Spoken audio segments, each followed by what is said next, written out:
নমস্কার। উপস্থিত সকলকে আমার আন্তরিক প্রীতি, শুভেচ্ছা, ভালোবাসা, বড়দের শ্রদ্ধা ও নমস্কার জানিয়ে আজকে একটা অনুষ্ঠান, যে অনেকক্ষণের সময়ের প্রোগ্রাম, কিন্তু তার মধ্যে ছোট ছোট করে বিভিন্ন বিষয় ধরে করবার চেষ্টা করি।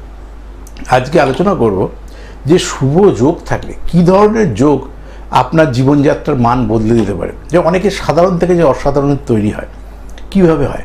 যোগের কারণেই হয়।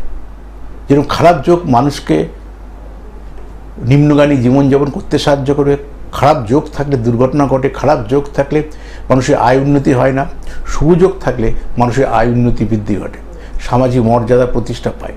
আজকে একটা শুভ যোগ নিয়ে আলোচনা করবো। আজকে কোনো নেগেটিভ যোগ না, সত্যি আপনার কোনো শুভ যোগ আছে কিনা। অনেকের আছে, সে বুঝতে পারে না।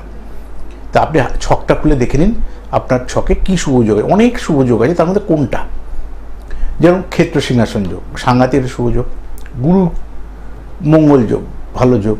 গুরু সৌরী যোগ, পর্বত যোগ, জীব যোগ। আজকে মূলত আলোচনা করব এই শুভ যোগগুলোর মধ্যে কোন যোগটা আপনার মধ্যে আছে। আমি তো জানি না, আপনি দেখে নিন।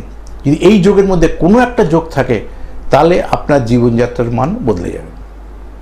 তাই শুভ যোগ কী করে? এই যে অনেককে, খুব সাধারণ মানুষ দেখি, সাধারণ চাকরি করলো, পরে দেখা গেছে সে রিটায়ারমেন্টের আগে এসে এমনভাবে তার আর্থিক সচ্ছলতা এসে গেছে, সে চাকরি জীবনে যা পয়সা, চাকরি করতে করতে পার্ট টাইম ব্যবসা করতো, এতটাই সে জীবনে কষ্ট করেছে, ফুলে ফেঁপে সে উঠেছে। কষ্ট আপনিও করছেন, আমিও করছি, সবাই ফুলে ফেঁপে ওঠে না, তার নির্দিষ্ট যোগ থাকতে হবে। অনেকে সার্ভিস করছে, চাকরি বাকরি করছে, যেটুকু টাকা রোজগার করছে সেই টাকাটা ঘরে আনতে আনতে ব্যয় হয়ে যাচ্ছে। তাহলে মানুষের মধ্যে বেসিক ডিফারেন্স আছে না? ঠিক সে শুভ যোগ তাকে প্রতিষ্ঠা দিতে সাহায্য করবে, অশুভ তার লাইফে ডিমোশন হবে। তার মধ্যে আজকে মূলত আলোচনা করব গুরু সৌরী যোগ নিয়ে। গুরু সৌরী অর্থাৎ জন্মকালীন বৃহস্পতি আপনার কোথায় আছে, ছক খুলে দেখে নিন। বৃহস্পতি যদি জন্মকালীন ভালো থাকে, বৃহস্পতি কোথায় ভালো ফল দেয় সেটা বলি। কর্কটে, যদি কর্কটে বৃহস্পতি থাকে 5 ডিগ্রিতে, কথাই নেই, মানে খুব খুব খুব ভালো। যদি তাছাড়াও ঘরেও যদি থাকে, বৃহস্পতিটা মিত্রস্থানে, চাঁদের ক্ষেত্র কর্কট, এবং ওখানে শুভ ফল প্রদান করে। বৃহস্পতি দেবগুরু বৃহস্পতি বলা হয়। তাই বৃহস্পতি যদি ভালো থাকে এবং শনি যদি ভালো থাকে, তা শনি কোথা থেকে দেখবে? ডান দিক কোথায়? মকর, মকর শনির স্বক্ষেত্র, নিজের ঘর, বৃহস্পতির পূর্ণ দৃষ্টি। এই গুরু সৌরী যোগটা হচ্ছে সব থেকে বলবান, কারণ বিভিন্ন কানেকশানে গুরু সৌরী যোগ হবে, সেটা পার্সেন্টেজে কার কতটা ফল পাবে, এটা হচ্ছে সব থেকে বেশি। আমাদের শনির মহারাজ রয়েছে নিজের স্বক্ষেত্রে, অর্থাৎ মকর আমরা জানি, আর বৃহস্পতি রয়েছে তুঙ্গস্থ কর্কটে। এটা হচ্ছে গুরু সৌরী যোগ। যদি আপনার ছকে থাকে, সেটা 100% ভালো হবে। এবার সেটা দেখে নিতে হবে একাদশে কিনে, একাদশ সোর্স অফ ইনকাম, তাহলে আপনার সেই ধরনের আর্থিক ফ্লো হবে। নাকি পঞ্চমে আছে, সন্তান জন্ম নেওয়ার পর আপনার উন্নতি হবে। নাকি সেটা সপ্তমপতি, বিয়ে করে বউ ঘরে আসার পর থেকে আপনার আর্থিক সচ্ছলতা বাড়বে। ওইভাবে তখন গাইড করি। কাউকে বলি না বিয়ের পর উন্নতি দেবে, কাউকে বলি আপনার সন্তান লাভের পর দেখবেন আপনার আর্থিক সচ্ছলতা বাড়বে। এখন কষ্ট করছেন, কিছু চিন্তা নেই, আপনার কিন্তু ভবিষ্যতে ভালো হবে। এগুলো বলি কেন? ওই যোগগুলো দেখি কার সাথে কী কানেকশান আছে। আবার বৃহস্পতি উপর থেকে যদি নিচে দেয়, নিচ থেকে উপর থেকে দেখলে হবে না, গুরুকে সবসময় পড়ে থাকতে হবে। অর্থাৎ ধরুন বৃহস্পতি রয়েছে আপনার মেষে, মেষ কার ক্ষেত্র? মঙ্গলের ক্ষেত্র। মঙ্গলকে বৃহস্পতির মিত্র গ্রহ।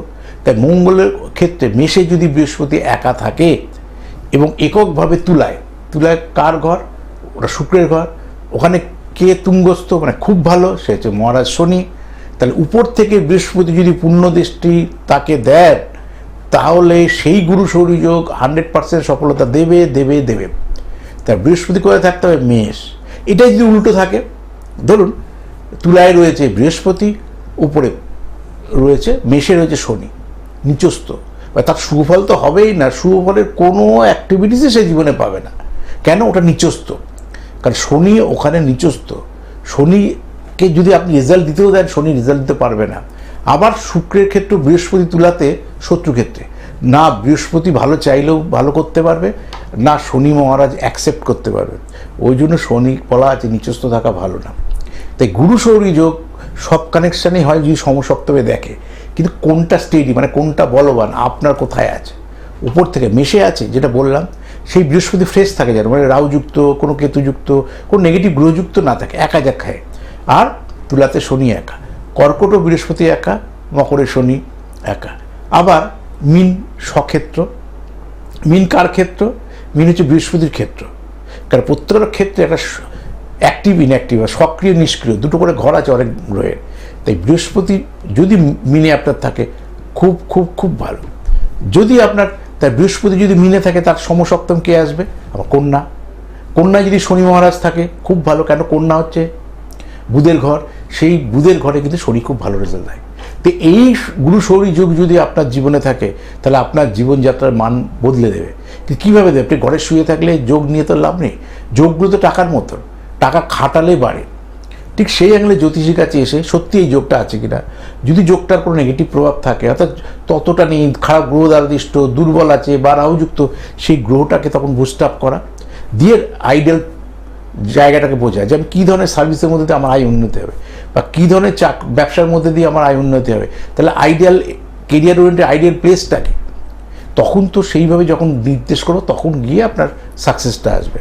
তাহলে দেখে নিন যে আপনার হাতে এই গুরু শৌরী যোগটা আছে কিনা। অনেকের হরস্কোপ করা আছে, যাদের হরস্কোপ নেই, জন্ম তারিখ সাল সময় নেই, তারা আসবেন, হাত দেখেই বলে দেবো যে আপনার কোনো শুভযোগ আছে কিনা। যদি থাকে কী শুভযোগ আপনার আছে, নেই খারাপ যোগ, তাহলে কী খারাপ যোগ আছে? ছকে যেরকম থাকবে আপনার হাতেও তো থাকবে। ঠিক সেই কারণে যেহেতু আপনি ছকটা বসে দেখতে পাচ্ছেন, সেই কারণে গুরু শৌরী যোগের ডিসক্রিপশনটা এখান থেকে দিলাম।